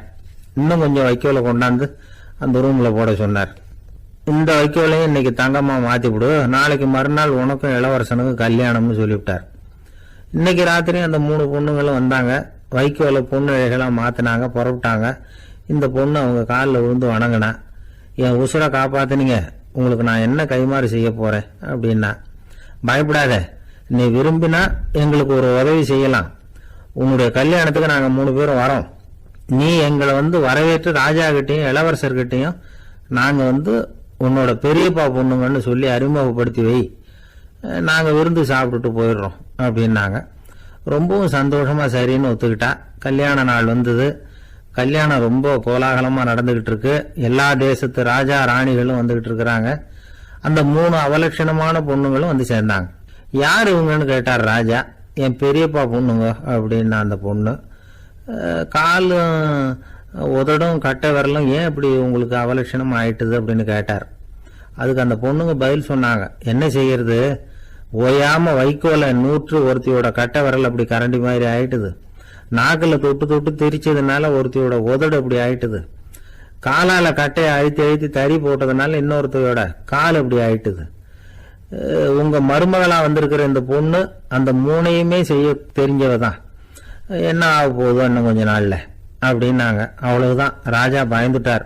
அம்மா, இன்னையிலிருந்து நீ இளவரசனின் மனைவி, நீ எப்பவும் அழகா இருக்கணும், அதனால நீ இனிமே வைக்கோலை திரிக்கவே கூடாது அப்படின்னு உத்தரவு போட்டார். அவளை இக்கட்டான சூழ்நிலையிலிருந்து காப்பாத்தின அந்த 3 பொண்ணுங்களும் சந்தோஷமா திரும்பி போயிட்டாங்களாம். சுவாமி சின்மயானந்தர் இந்த கதையை சொல்லி இருக்கிறார். தன்னலம் மறந்து சுயலாபத்தை தியாகம் செய்யறது வைக்கோல்ல இருந்து தங்க இழைய நூக்கிறது மாதிரி அப்படிங்கிறார் அவர். அது இருக்கட்டும், இப்ப நம்ம கதைக்கு வருவோம். ஒரு ராஜா தன்னோட மகனுக்கு சுயவரம் நடத்தினார். எல்லா தேசத்தில இருந்தும் ராஜகுமாரர்கள் வந்திருந்தாங்க. ராஜகுமாரிய கல்யாணம் பண்ணிக்கலாம்ங்கிற ஆசையில சுயம்பர மண்டபத்திலிருந்து எல்லா ராஜகுமாரர்களும் அலறி அடிச்சுக்கிட்டு வெளியில ஓடி வந்துட்டு இருக்கிறாங்களாம். ஏன் இப்படி எல்லாரும் மிரண்டு போய் ஓடி வர்றாங்கன்னு கேட்டார் ஒருத்தர். அதுக்கு இன்னொருத்தர் விவரம் சொன்னார். ராஜகுமாரியை இன்னைக்குதான் அவங்க நேர்ல பார்த்தாங்களாம், அதுதான் அப்படி ஓடி வந்துட்டு இருக்கிறாங்க அப்படின்னார். காசி மாநகரத்தை பிரம்மதத்தன் அப்படிங்கிற ராஜா ஆட்சி பண்ணிட்டு வந்தார். அவர் ஒவ்வொரு வருஷமும் ஒரு திருவிழா நடத்துறது வழக்கம். எல்லா தேசத்திலிருந்தும் எல்லா வகையான ஜனங்களும் அதுல கலந்துக்குவாங்க. ஒரு சமயம் அது மாதிரி விழா நடந்துகிட்டு இருந்தது. வைகுண்டத்திலிருந்து தேவலோகத்திலிருந்து நிறைய தேவகுமாரர்கள்லாம் காசி நகருக்கு அப்போ வந்திருந்தாங்க. அதுல முக்கியமா ஒரு 4 தேவகுமாரர்கள், அந்த 4 பேரையும் சுத்தி ஏகப்பட்ட கூட்டம். அப்படி என்ன விசேஷம் அவங்க கிட்ட அப்படின்னா, மற்றவங்களை விட அவங்க முகம் அழகா இருந்ததா அப்படி பார்த்தா அப்படியும் இல்லை. அவங்க அணிஞ்சிருந்த மலர் மாலைகள் தான் அதுக்கு காரணமா. அந்த மலர்கள்ல இருந்து அப்படி ஒரு அபூர்வமான நறுமணம். இதுக்கு முன்னாடி இப்படி ஒரு நறுமணத்தை அந்த ஊர் ஜனங்க அனுபவிச்சதே இல்லை. அதுதான் அந்த 4 பேரையும் சுத்தி கூட்டம். எல்லாரும் கேள்வி கேட்க ஆரம்பிச்சாங்க. உடனே அந்த 4 தேவகுமாரர்களும் எல்லாருக்கும் தெரியும்படியா வானத்துல எழும்பி கொஞ்சம் உயரமா நின்றுகிட்டாங்க. கீழே நின்றுகிட்டு இருந்த அரசன்ல இருந்து ஆண்டி வரைக்கும் ஒருத்தர் பாக்கி இல்லாம ஒரே குரல்ல எல்லாரும் அவங்கள பார்த்து, எங்களுக்கும் இது மாதிரி மாலையை போட்டுக்கணும்னு ஆசையா இருக்கு, அதுக்கு நீங்க தான் அருள் பண்ணணும் அப்படின்னு கேட்டுக்கிட்டாங்க. மாலை போட்டுக்கிறதுன்னா எல்லாருக்கும் ஆசையா தானே இருக்கும். அந்த 4 தேவகுமாரர்கள்ல ஒருத்தர் புத்தர் பிரான். அவர் சொன்னார், பூலோகவாசிகளே, நான் சொல்றத கொஞ்சம் பொறுமையா கேளுங்க. கக்காரு அப்படிங்கிற கற்பக விருஷத்தின் மலர்களால தொடுக்கப்பட்டது இந்த மாலை. இதுக்கு நிறைய சக்தி உண்டு, எந்த காலமும் இது வாடாது, வாசனையும் குறையாது. ஆனா இத அணிந்து கொள்றதுக்கு சில தகுதிகள் தேவை அப்படின்னார். என்ன தகுதி அது சொல்லுங்களேன் அப்படின்னு ஏக காலத்துல எல்லாரும் சத்தம் போட்டாங்க. தீய இயல்புகள் உள்ளவங்க, இழிந்த சிந்தனை, இழிந்த செயல் உள்ளவங்க இந்த மாலையை அணிய முடியாது அப்படின்னார். அவ்வளவுதான். கூட்டத்துல சத்தம் போட்டவங்க எல்லாம் மெதுவா அப்படி அடங்க ஆரம்பிச்சிட்டாங்க. இன்னொரு தேவகுமாரன் சொன்னார், அடுத்தவங்க பொருளை அபகரிக்காதவன், அடுத்தவங்களுக்கு கெடுதல் பண்ணக்கூடிய பொய் பேசாதவன், பேராசையினால கெட்ட வழியில பொருள் ஈட்ட நினைக்காதவன் இந்த மாலையை போட்டுக்கலாம் அப்படின்னார். கூட்டத்திலிருந்து யாரும் முன்னுக்கு வரல. ஒரே ஒரு ராஜகுரு மட்டும் கொஞ்சம் முன்னாடி வந்தார். பெரியவர், படித்தவர் அவர். எனக்கு தகுதி இருக்குது அந்த மாலையை போட்டுக்கிறதுக்கு அப்படின்னார். வேற ஒன்றும் இல்லை, பொய் சொல்லியாவது அந்த மாலையை வாங்கிக்குவோமே அப்படின்னு முடிவு பண்ணிட்டார் அவர். அவ்வளவுதான், மாலையை வாங்கிட்டார். அடுத்த தேவகுமாரன் பேசினார். யாருக்கு திடமான அறிவும் மனமும் இருக்குதோ, யாருக்கு நல்ல காரியங்கள்ல அசையாத ஈடுபாடு இருக்குதோ, நல்ல அரிய பொருள்களை தனியா தான் மட்டும் அனுபவிக்க விரும்பாதவர் யாரோ அவரு முன்னாடி வந்து இந்த மாலையை வாங்கிக்கலாம் அப்படின்னார். அந்த தகுதியும் எனக்கு இருக்குன்னார் ராஜகுரு. மாலையை வாங்கி போட்டுக்கிட்டார்.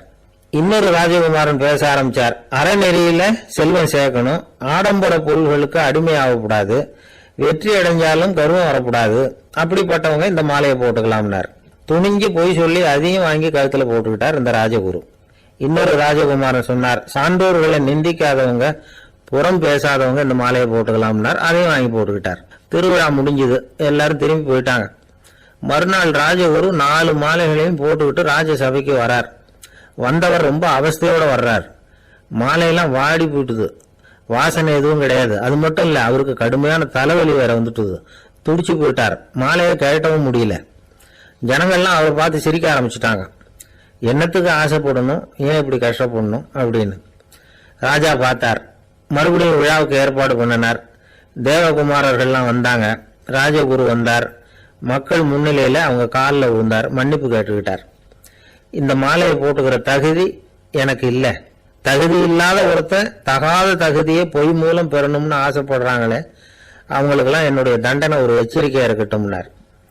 அதுக்கப்புறம் தேவகுமாரர்கள் அவர் கழுத்தில் இருக்கிற மாலையை கழட்டினாங்களாம். அந்த மாலைகளும் பழையபடி மனம் கொடுக்க ஆரம்பிச்சுட்டு தான். இதுலேருந்து நாம தெரிஞ்சுக்க வேண்டியது என்னன்னா, நமக்கு தகுதி இல்லாத ஒரு கௌரவம் நம்ம கிட்ட தானா வந்தா கூட அதை வந்து தவிர்த்து விடுறது தான் நல்லது. அதுதான் புத்திசாலித்தனம். ஒருத்தர் வந்தார். சார், எங்க இலக்கிய மன்ற விழாவுக்கு நீங்க வந்து தலைமை தாங்கணும்னார். உடனே இவர் சொன்னார், பேச்சாளர், சார் இலக்கியத்தை பத்தி பேசுற தகுதி எனக்கு இல்லையே அப்படின்னார். உடனே அவர் கூப்பிட வந்தவர் சொன்னார், அந்த தகுதி உங்களுக்கு இல்லைங்கிறது எங்களுக்கும் தெரியும் சார், அதனாலதான் உங்களை தலைமை தாங்க கூப்பிடுறேன் அப்படின்னார்.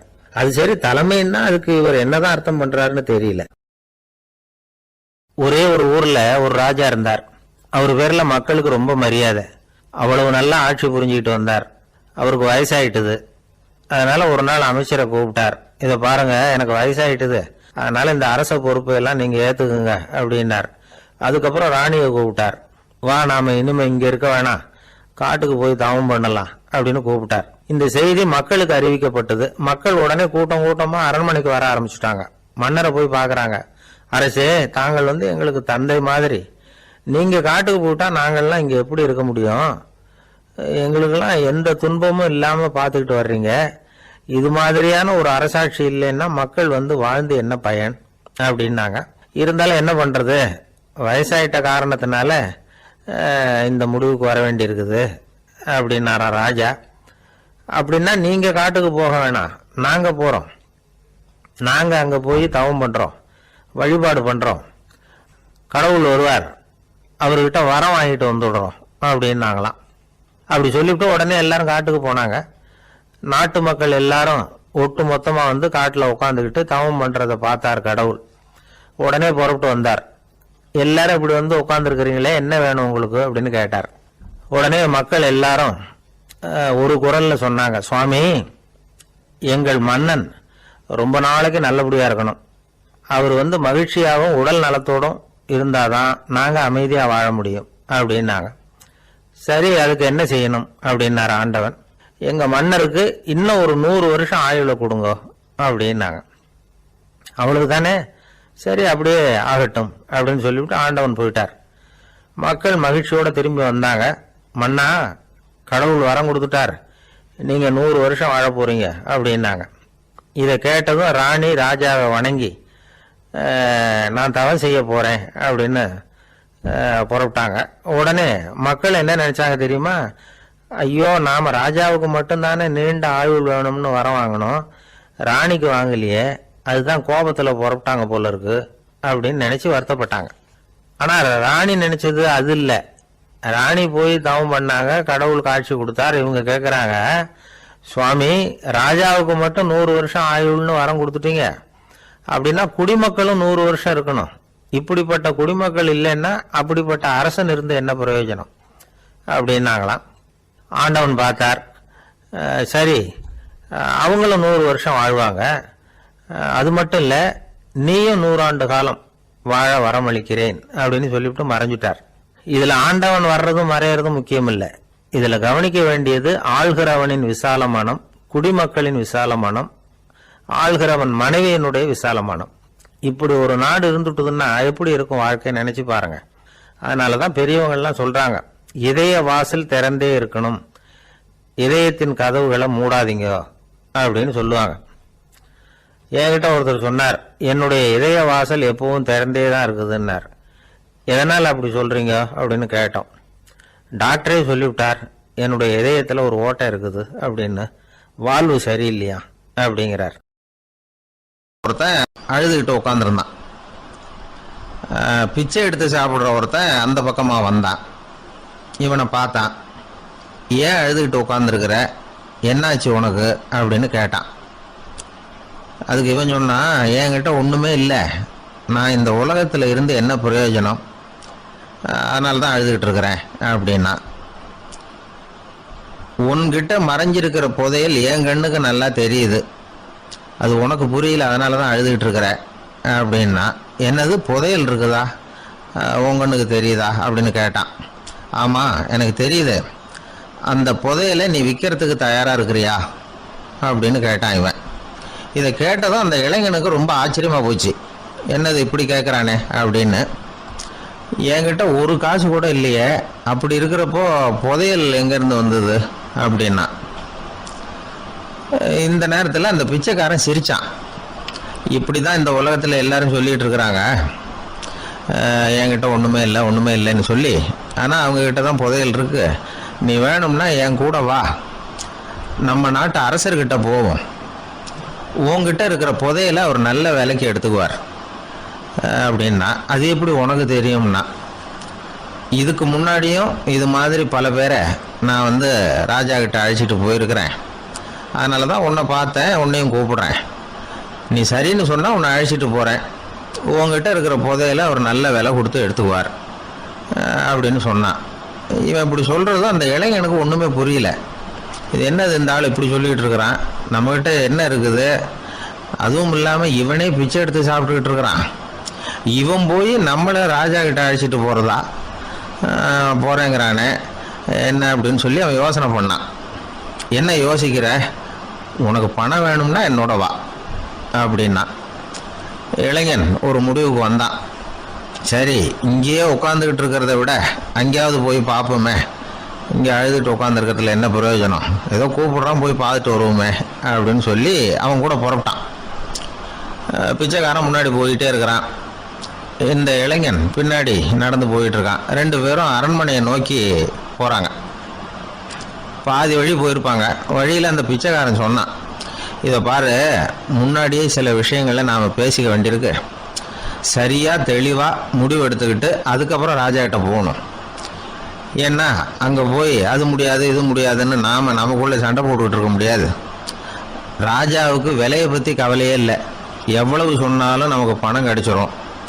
ஆனால் அதுக்கப்புறம் நான் இதை விற்கிறதுக்கு தயாராக இல்லைன்னு சொல்லிடக்கூடாது. அதனால் புதையலை விற்கிறதா இல்லையாங்கிறத இங்கேயே தெளிவாக முடிவு செஞ்சுக்கணும், இல்லைன்னா ராஜா கிட்ட போய் அங்கே போய் குழப்பிக்கிட்டு இருக்க முடியாது அப்படின்னு சொன்னான். இளைஞனுக்கு ஒன்றுமே புரியல. என்ன சொல்கிற நீ, என்கிட்டயா புதையலா, எங்கே இருக்குது அப்படின்னு சொல்லி குழம்பி போனான். இப்போ அந்த பிச்சைக்காரன் சொன்னான், இதை பாரு, இப்போ உதாரணத்துக்கு உன்னுடைய கண்களை எடுத்துக்கோ, அதுக்கு நீ என்ன விலை கேட்டுற போகிற, நான் அதுக்கு ராஜா கிட்ட இருந்து ஒரு 50,000 ரூபா வாங்கி தர முடியும்.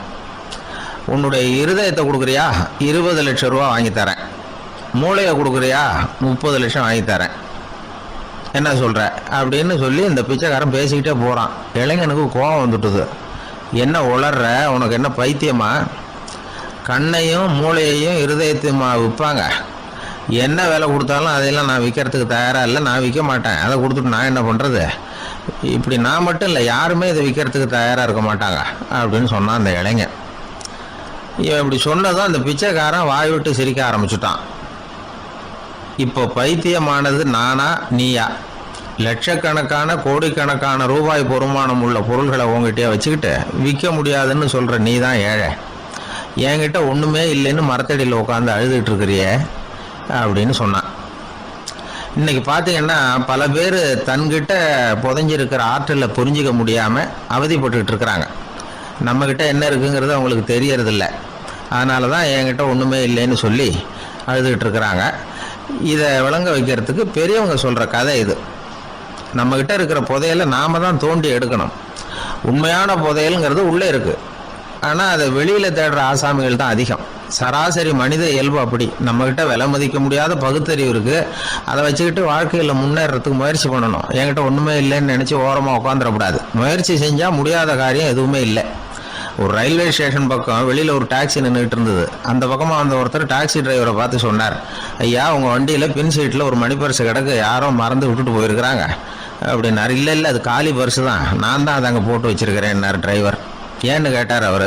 இதுக்கு டிரைவர் சொன்னார், அதை பார்க்குற யாராவது அதை எடுத்துக்கலாம்ங்கிற ஆசையிலையாவது சவாரிக்கு வருவாங்க, அதுக்காக தான் போட்டு வச்சிருக்கிறேன் அப்படின்னார்.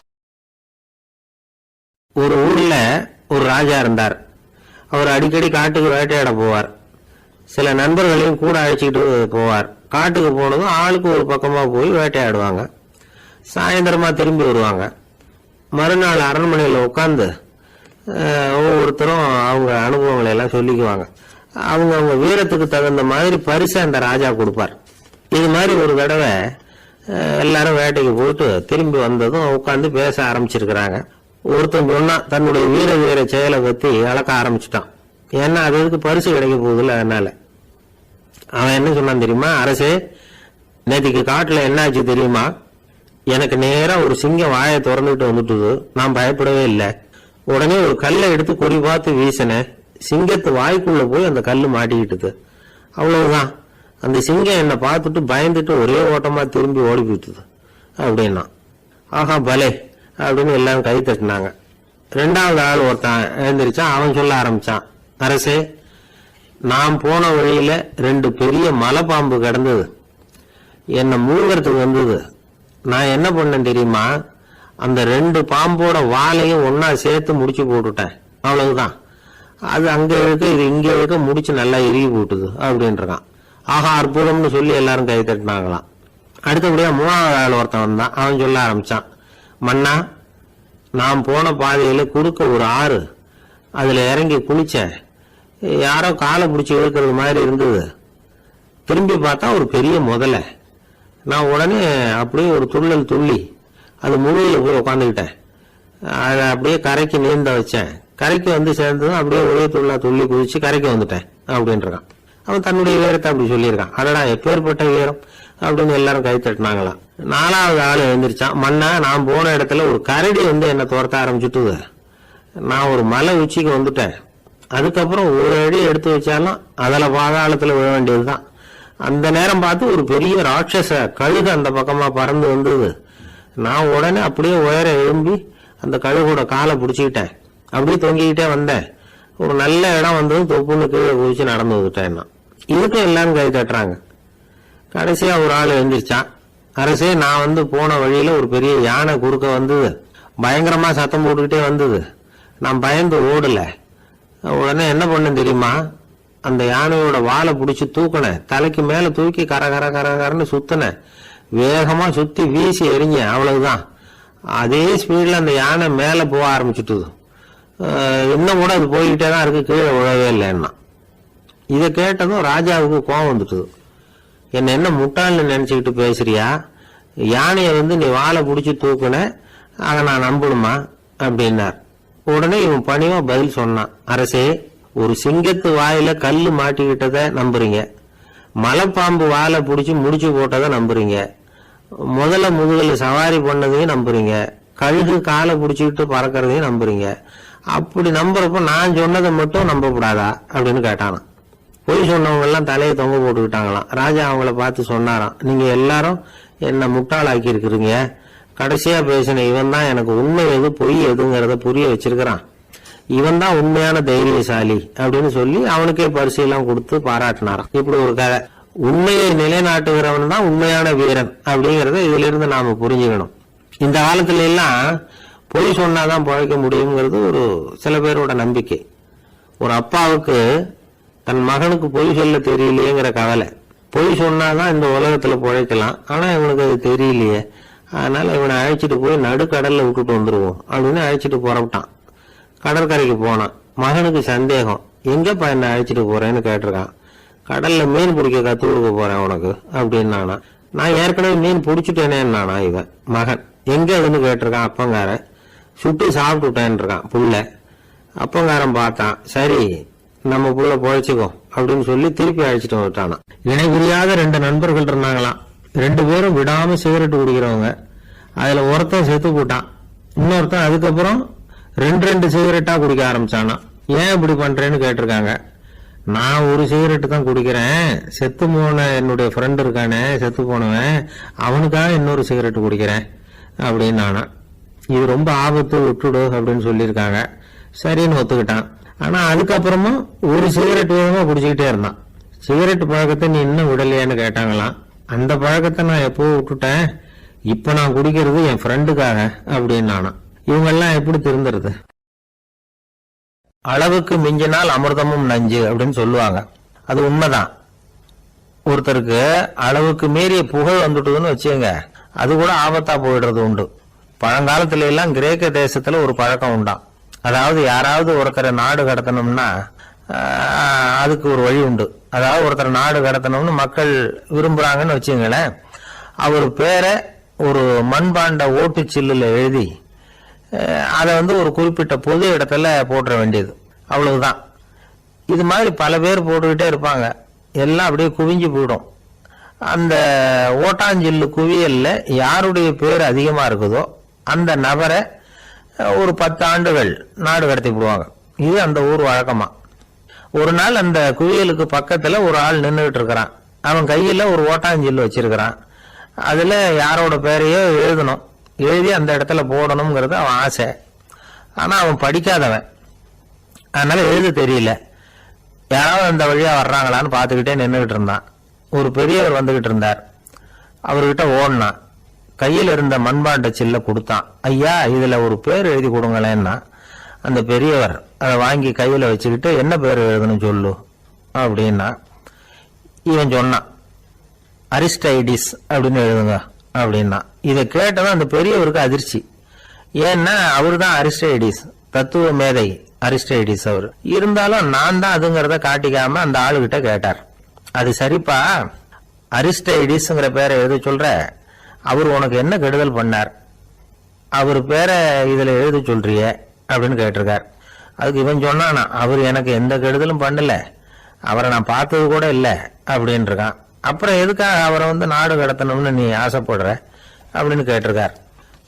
இப்போ அந்த ஆளு சொல்றான், அரிஸ்டைடஸ பத்தி எல்லாரும் பேசுறாங்க, அவர் ரொம்ப நல்லவர், அவர் ஒரு பெரிய அறிவாளிங்கிறாங்க, அவர் ஒரு பெரிய வள்ளல், பேரறிஞர், இப்படி எல்லாரும் சொல்றதை கேட்டு கேட்டு எனக்கு ரொம்ப அழுத்து போயிட்டுது, அதனால தான் வெறுப்பாயிட்டேன் அப்படின்னு நானும். இதுல இருந்து என்ன தெரியுது? நாம நல்லவனா இருக்கிறதுல ஒன்றும் இடைஞ்சல் இல்லை. ஆனா நம்மள நல்லவன் நல்லவன் எல்லாரும் சொல்ல ஆரம்பிச்சிட்டாங்கன்னு வச்சுக்கோங்க, அப்புறம் இடைஞ்சல் ஆரம்பம்னு அர்த்தம். எதுவுமே அளவுக்கு மிஞ்சி போகாம பாத்துக்க வேண்டியது ரொம்ப அவசியம். அளவுக்கு அதிகமா ஆசைப்படாதவங்கள ஆபிரகாம் லிங்கன் ஒருத்தரான். அவரு ஒரு தடவை தன்னுடைய நண்பர்கள் கிட்ட பேசிக்கிட்டு இருந்தாராம். ஒருத்தர் கேட்டிருக்கார், ஒரு மனுஷனுக்கு கால்கள் எவ்வளவு உயரம் இருக்கணும் அப்படின்னு கேட்டாராம். இதுக்கு ஆபிரகாம் லிங்கன் சொன்னாராம், அது என்ன இடுப்புல இருந்து தரையை தொடுற அளவுக்கு உயரம் இருந்தா போதும் அப்படின்னாராம். ஒரு பெரிய பியானோ கலைஞர் வியன்னாவில் இருந்தார். ரொம்ப புகழ்பெற்ற இசை கலைஞர் அவர். இங்கிலாந்து மகாராணி விக்டோரியா அவருடைய சங்கீதத்தை கேட்கணும்னு ஆசைப்பட்டாங்க. அவரை அரண்மனைக்கு கூப்பிட்டாங்களாம். பியானோ வாசிக்க சொல்லி கேட்டாங்களாம். இவரும் ரொம்ப பிரமாதமா வாய்ச்சி காட்டியிருக்கார். உடனே பாராட்டி பரிசுகள்லாம் கொடுத்து அனுப்புனாங்களாம். அந்த இசையை கேட்கறதுல அரசிக்கு ரொம்பவும் ஆர்வம் உண்டு. அதனால அதுக்கப்புறமும் அந்த கலைஞர் அடிக்கடி அரண்மனைக்கு வர வேண்டிய அவசியம் ஏற்பட்டது. ஏன்னா அரசி கூப்பிட ஆரம்பிச்சாங்க. இவர் போகணும், அங்க இசை நிகழ்ச்சி நடத்தணும், இவர் அங்க பாடி வாசிக்கிறது உண்டு. ஒரு தடவை மகாராணி அவரை பார்த்து, உங்க நாட்டு தேசிய கீதம் பாடுங்களேன் அப்படின்னு கேட்டாங்களாம். உடனே அவரு தன்னுடைய நாடான ஆஸ்திரியாவின் தேசிய கீதத்தை பாடியிருக்கிறார். அவர் பாட ஆரம்பிச்ச உடனே மகாராணி எழுந்திருச்சு நின்னாங்களாம். அதுக்கு மரியாதை செலுத்துற நோக்கத்தோட பாட்டு முடிகிற வரைக்கும் அப்படியே நின்றுட்டு இருந்தாங்களாம். இதுதான் அந்த அரசியனுடைய பெருந்தன்மை. அதாவது நாட்டுப்பற்றுங்கிறது அந்த அளவுக்கு அப்படி இருக்கணும். இப்படி ஒரு அரசியே நம்ம நாட்டு தேசிய கீதத்துக்கு எழுந்திருச்சு நின்று மரியாதை செலுத்துறாங்க அப்படிங்கறத புரிஞ்சுக்கும் பொழுது அந்த முதிய கலைஞரின் மகிழ்ச்சிக்கு அளவே இல்லையா. அதுக்கப்புறம் அந்த பியானோ கலைஞர் ஒரு நாள் தன்னுடைய நண்பர் ஒருத்தர்கிட்ட பேசிக்கிட்டு இருந்தாராம். அப்ப சொன்னாராம், மகாராணியார் எனக்கு எவ்வளவோ பரிசுகள்லாம் கொடுத்துருக்குறாங்க. ஒரு தடவை எனக்கு வைரக்கல் பதித்த அணி ஒன்றை கூட பரிசா கொடுத்தாங்க. ஆனா அதை விட உயர்ந்த விலை மதிக்க முடியாத அணி என்ன தெரியுமா?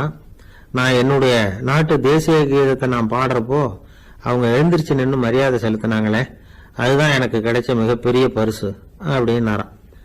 எனக்கு தெரிஞ்ச சங்கீத வித்வான் ஒருத்தர் இருக்கார். சமீபத்தில் ஒரு நாள் அவரை பார்த்தேன். எப்படி போயிட்டு இருக்கு உங்க தொழில் அப்படின்னு கேட்டேன். ரொம்பவும் வித்தியாசமா போயிட்டு இருக்குங்க அப்படின்னார். என்ன சொல்றீங்க அப்படின்னு. முன்னாடியெல்லாம் நான் பாடினா எதிரில் இருக்கிறவங்க தான் எழுந்திரிச்சு போயிட்டு இருந்தாங்க. இப்போ எப்படின்னா நான் பாட ஆரம்பிச்சுட்டா உடனே பக்கவாத்தியக்காரனே எழுந்திரிச்சு போடுறான் அப்படின்னார் ரொம்ப வேதனையோட. ஒரு பெரியவர் உட்கார்ந்து இருக்கிறார். அவரை சுத்தி அவருடைய தோழர்கள் உட்கார்ந்து இருக்கிறாங்க. ஏதோ ஒரு முக்கியமான செய்தியை அவர் அவங்களுக்கு சொல்லிட்டு இருக்கிறார். அவங்களும் ஆர்வமா கேட்டுக்கிட்டு இருக்கிறாங்க. இந்த சமயத்துல யாரோ ஒரு ஆள் வேகமா அங்க வர்றார். வர்ற வேகத்திலேயே எனக்கு ஏதாவது உதவி செய்யுங்க அப்படின்னு கேட்டுக்கிட்டே வர்றார். கேட்கறது உதவி, ஆனா குரல் மிரட்டுறது மாதிரி இருக்கு, அதட்டி கேட்கறது மாதிரி இருக்கு. இதை கேட்டது அந்த பெரியவர் ஆத்திரப்படல, ஆனா அவரை சுத்தி இருந்தவங்க ஆத்திரப்பட்டாங்க. இதை பெரியவர் கவனிச்சார். கொஞ்சம் அமைதியா இருங்கன்னார்.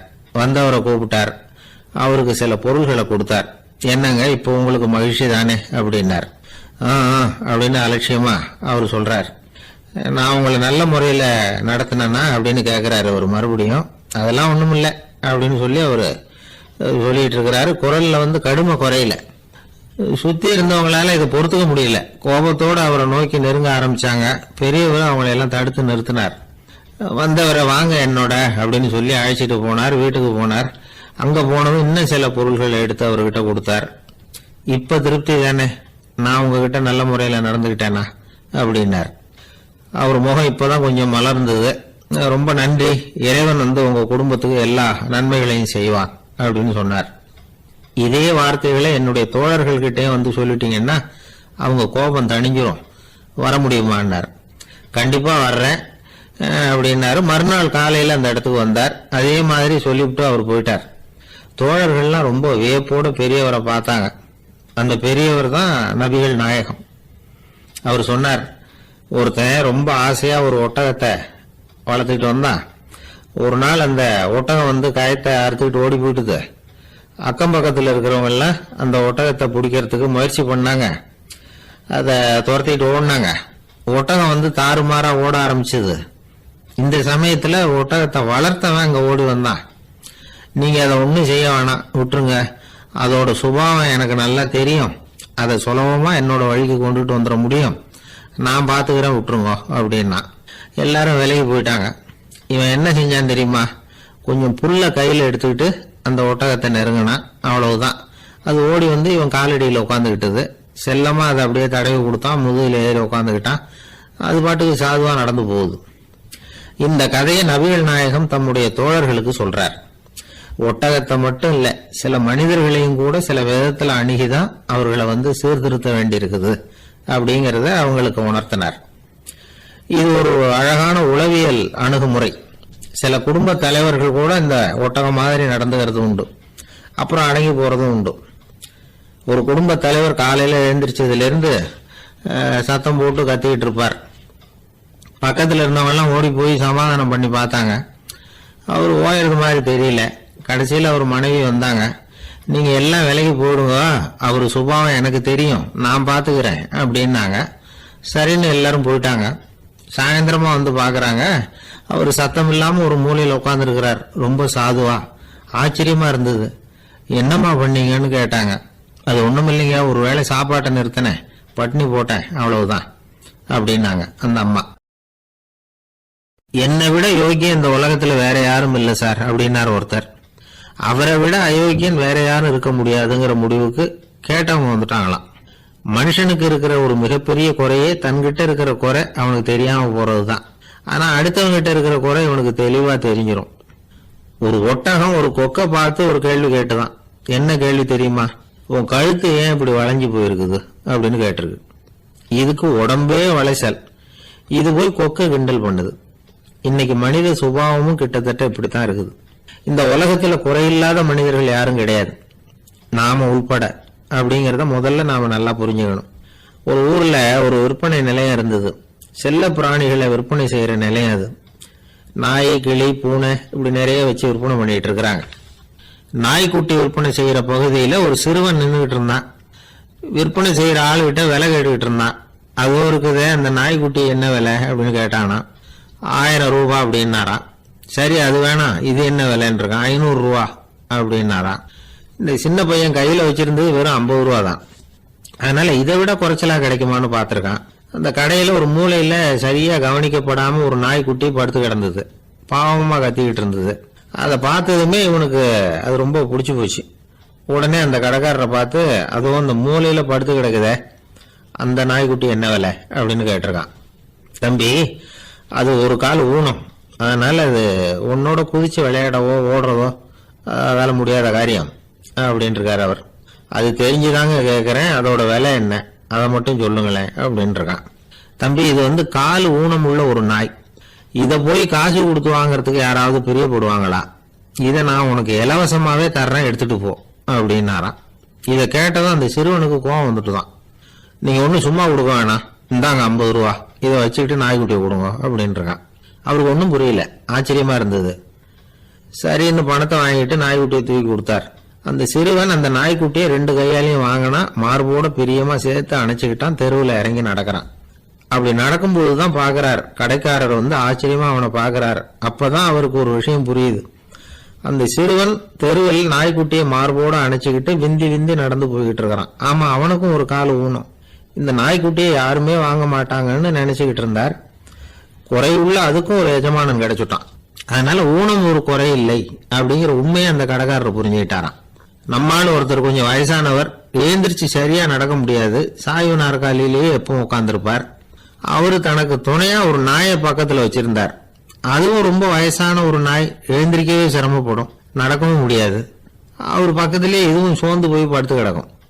அந்த பெரியவரை பார்க்க வந்த ஒருத்தர் கேட்டார், ஏங்க, ஒரு சின்ன பையனை உங்களுக்கு துணையா வச்சுக்க கூடாதா? இந்த நாயை உங்களுக்கு பாதுகாப்பா வச்சிருக்கிறீங்களே, உங்களுக்கு ஒரு ஆபத்துன்னா இது எப்படி உங்களுக்கு உதவ முடியும் அப்படின்னார்.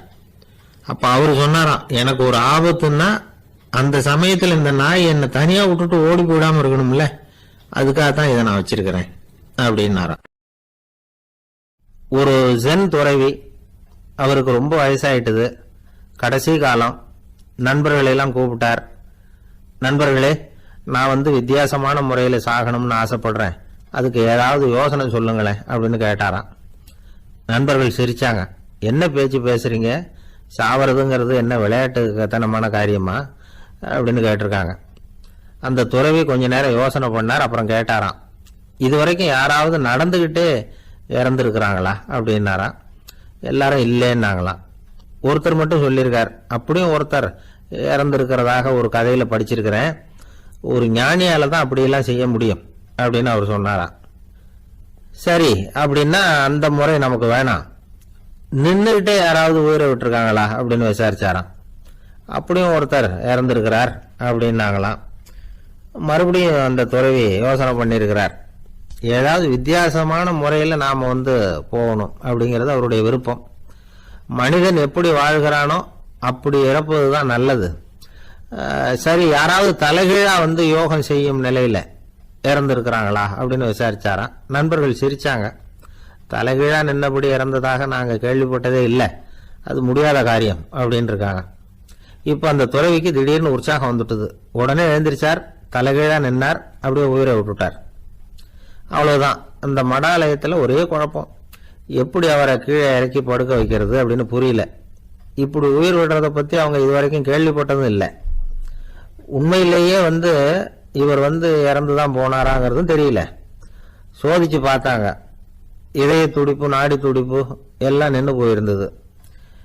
இவர் எப்பவும் இப்படித்தான், என்ன பண்றது இப்போ அப்படின்னு சொல்லி எல்லாரும் குழம்பிக்கிட்டு இருக்கிற சமயத்தில் ஒரு பெரியவர் யோசனை சொன்னார். இந்த துறவியோட மூத்த சகோதரி பக்கத்து மடாலயத்தில் இருக்கிறாங்க, அவங்கள இங்கே அழைச்சிட்டு வந்தா ஏதாவது வழி கிடைக்கும் அப்படின்னார். அந்த அம்மாவுக்கு 90 வயசு. அழைச்சிட்டு வந்தாங்க. ஒரு குச்சியை ஊன்றிக்கிட்டு அப்படியே மெதுவாக நடந்து வந்தாங்க. வந்து தம்பி தலைகீழா நின்று உயிர் விட்டு இறக்கிறத பார்த்தாங்க. தம்பின்னு கூப்பிட்டு பார்த்தாங்க, ஒன்றும் காணும். உடனே என்ன பண்ணாங்க, தன்னுடைய கைத்தடியால் தம்பியோட உடலை ஒரு தட்டு தட்டினாங்க. ஏப்பா சாகரப்பும் உன்னுடைய குறும்புத்தனத்தை விடலையா, இப்படியாடா சாகிறது, ஒழுங்கா செத்து தொலை அப்படின்னாங்களாம். அவ்வளவுதான். உடனே அந்த துறவி திரும்பி நேரா நின்னார். அக்கா கோவப்படாத, நான் ஒழுங்கா சாகிறேன், எப்படி செத்தா என்ன, எல்லாம் எனக்கு ஒண்ணுதான் அப்படின்னு சொல்லிவிட்டு அப்படியே தரையில படுத்து உயிரை விட்டாராம். அதுக்கப்புறம் அந்த அம்மா கோலை வந்து கையில எடுத்துக்கிட்டு அப்படியே திரும்பி கூட பார்க்காம அவங்க பாட்டுக்கு போயிட்டாங்களாம். மரணத்தை ஒரு விளையாட்டாக ஆக்கிய அந்த துறவிக்கு வாழ்க்கையே ஒரு விளையாட்டா தான் இருந்திருக்குது. எந்த நோக்கமும் இல்லாம செயல்படுறதுன்னா என்னங்கிறதும் அவருக்கு தெரிஞ்சிருக்குது. பயனை எதிர்பார்க்காம பணி செய்து வாழ்ந்து மறைந்த மகான் அவர். தம்முடைய தொழிலை வந்து விளையாட்டு போல செய்ய தெரிஞ்சவருக்கு வாழ்க்கையே ஒரு விளையாட்டா மாறிடும். எல்லாமே விளையாட்டாகி விடுகிற போது மரணமும் விளையாட்டாகிவிடும் அப்படிங்கிறது தான் அந்த தத்துவம். ஆனா அதுக்கு முன்னாடி உங்களுக்குள்ள இருக்கிற உண்மையான நடிகனை வந்து நீங்க அடையாளம் கண்டுபிடிக்கணும். நீங்க நடிக்க வேண்டியதே இல்லை, நீங்க ஏற்கனவே நடிச்சுக்கிட்டு தான் இருக்கிறீங்க. நீங்க இந்த உண்மையை தெரிஞ்சுக்கணும், அவ்வளவுதான். இதுதான் ஞானிகளுடைய கருத்து. வாழ்க்கையை சரியா புரிஞ்சுக்கிட்டா எல்லாமே நடிப்புங்கிறது புரியும். கல்யாண பத்திரிக்கை அனுப்பியிருந்தேனே, ஏன்டா வரலன்னு கேட்டான் ஒருத்தன். வந்திருந்தேனே அப்படின்னானா இவன். டேய் ஏன்டா போய் சொல்ற, நான் பத்திரிக்கையே உனக்கு அனுப்பலையே அப்படின்றான் அவன். அதுக்கு இவன் சொன்னானா, பத்திரிக்கை அனுப்புனேன்னு நீ போய் சொல்றப்போ கல்யாணத்துக்கு வந்தேன்னு நான் போய் சொல்லக்கூடாதா அப்படின்னானா.